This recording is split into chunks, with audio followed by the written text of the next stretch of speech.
que está precisando de ajuda para custear o tratamento do seu filho, que foi diagnosticado com um câncer maligno. O Joel Jonas foi até essa história e conta pra gente agora no Bronca. Boa tarde, Elton. Boa tarde para você que está acompanhando o programa Bronca Livre. A nossa equipe veio conhecer essa história, a história do Azael de apenas 10 anos.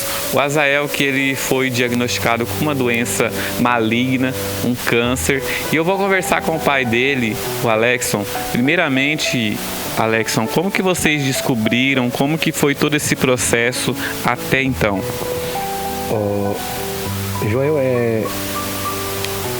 no caso, ele caiu do beliche.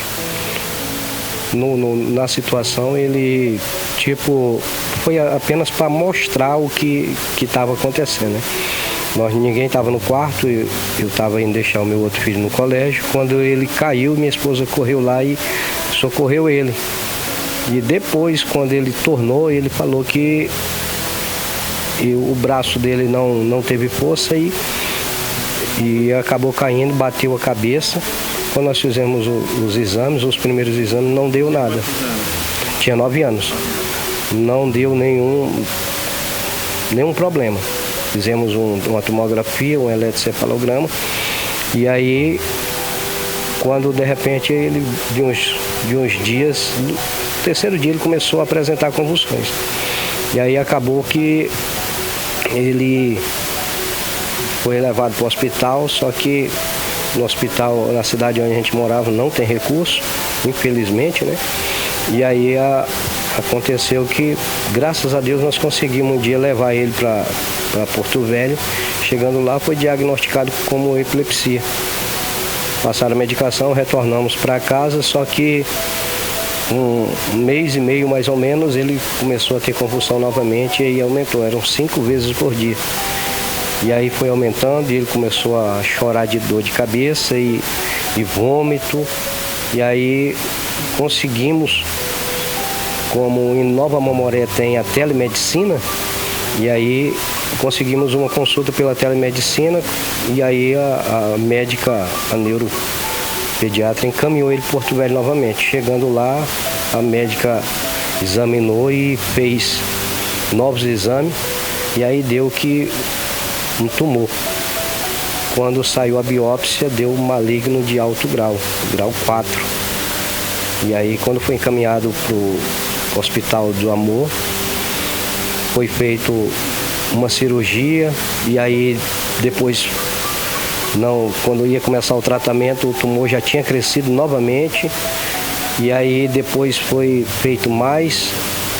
Fomos esperar o período para poder começar o tratamento. Quando foi fazer a consulta já para fazer o tratamento novamente, o tumor já estava grande de novo. E aí acabou que ele acabou sendo entubado, fez outra cirurgia. E aí depois dessa cirurgia, os médicos diagnosticaram que o tumor tinha se espalhado. Então não tinha mais como fazer mais nada. E aí aconteceu que foi paliativado e mandaram para casa. Nós estamos aqui, né? E a equipe do Hospital de Amor fez o que pôde, né? Aí, como eu sempre falo, a gente serve um Deus que é o Deus do impossível. E Ele pode fazer aquilo que a medicina não faz e nós cremos nisso.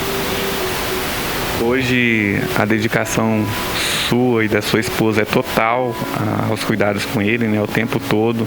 Você não está trabalhando, ela também não. Você tem mais filhos também, né? E como que fica ali o dia a dia? O tempo todo ali cuidando, gerenciando? Graças a Deus, no caso dos cuidados dele, é eu e minha esposa. Às vezes, para me descansar um pouquinho, ela cuida um pouco, né? Porque ela passa mais tempo cuidando da casa das outras crianças, né? E aí, senão ficaria muito mais pesado para ela do que... E então, eu mais tempo com ele. E não é só de dia, não. É dia e noite. E a dependência acerca de alimentação, a gente vive de doação. Graças a Deus, a igreja tem ajudado, alguns irmãos, pessoas de outros lugares. Graças a Deus, muita gente tem vindo aqui, tem os curiosos, mas também tem os que vêm ajudar, né? Graças a Deus tem bastante gente ajudando. Só que às vezes falta cerca de certas coisas, às vezes um xarope, no caso eu preciso de equipe, eu preciso de frasco para dar dieta, né? Coisas que eu ainda não consegui do governo. A dieta, eu entrei com o processo, né, para poder receber, estou esperando para receber, mas enquanto isso, está sendo acompanhado pelo Melhor em Casa e graças a Deus, das crises, e a gente está nessa luta aí para vencer. Quem estiver nos assistindo e quiser te ajudar, quiser colaborar com essa família, como que faz? Olha, eu tenho um Pix que sempre eu coloco à disposição das pessoas que querem me ajudar, né? Que é o meu CPF, que é o número 468-861-502-78. Alexson Júnior Correia Gomes, é o meu Pix.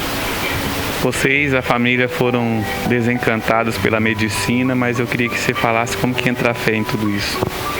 Olha, às vezes vem aquela situação assim, sabe o balde de água fria?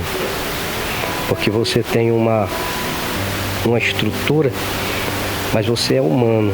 Você, às vezes, alguém chega e fala que seja feita a vontade de Deus, que deixa ele ir. E às vezes eu fico olhando assim, e eu vou contar isso aqui para que seja para a glória do nome do Senhor. Eu entrei no banheiro e eu me senti incapaz de fazer algo pelo meu filho. E eu cheguei, eu clamei a Deus e disse: Senhor, por que o Senhor não leva o meu filho? Diante de tanto sofrimento, já tira o sofrimento dele, leva logo ele. E aí nesse momento eu ouvi uma voz que falou ao meu coração e disse bem assim: você quer que eu mate o seu filho? Você vai desistir daquilo que eu te dei? Então isso me moveu mais ainda a batalhar pelo meu filho. Eu pago meu preço, eu clamo ao Senhor, eu digo: Senhor, eu não sou nenhum diferente dos outros. O Senhor fez tantos milagres em tantos lugares aí, por que não pode fazer na minha vida? Por que não pode fazer no meu filho? Então, isso me estrutura todos os dias, e o salmo que veio ao meu coração sempre agora é o Salmo 125.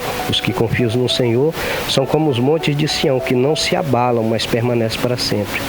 Enquanto meu filho tiver fôlego, eu estou ali batalhando, vou lutar, e para a glória do nome do Senhor eu creio em presenciar o milagre.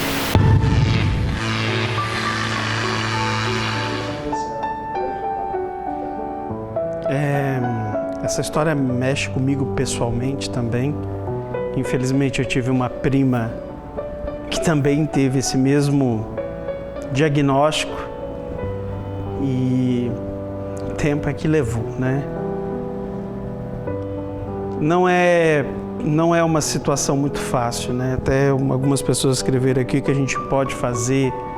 Na verdade é ajudar o que puder financeiramente para a família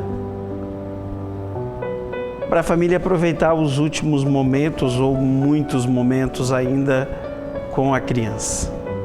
Está nas mãos de Deus, como o Pai próprio disse, e Deus sabe a hora que vai ser o momento certo, se for o momento certo, de levar mais essa criança aos céus.